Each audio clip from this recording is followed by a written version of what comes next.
ओम नमो परमात्मने नमः। योगीराज श्री कृष्ण चंद्र की जय। प्यारे मित्रों, आज हम श्रीमद् भागवत गीता का पाठ करेंगे। श्रीमद् भागवत गीता द्वितीय अध्याय श्लोक संख्या 32 से प्रारंभ करेंगे। इससे पूर्व हमने 1 से लेकर 31 तक इससे पहले के एपिसोड में प्रस्तुत कर चुके हैं। 31 के बाद श्लोक संख्या 32 से हम अभी प्रारंभ कर रहे हैं, लेकिन इस प्रारंभ से पहले श्रीमद् भागवत गीता पे कुछ प्रकाश डालने का प्रयास करते हैं। आज से लगभग 5000 वर्ष पूर्व योगेश्वर श्री कृष्ण ने श्रीमद् भागवत गीता का उपदेश अर्जुन को दिया था।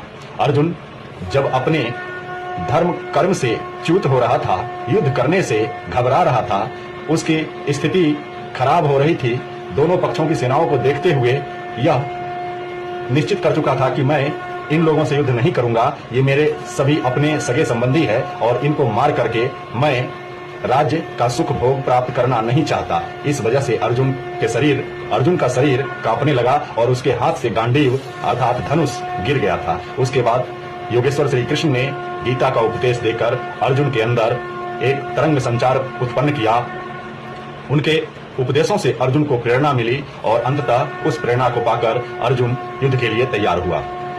लेकिन जो अर्जुन शिथिल हो चुका था, युद्ध करने से मना हो चुका था, उसके अंदर एक ऊर्जा का संचार श्रीमद् भागवत गीता का उपदेश से हो जाता है।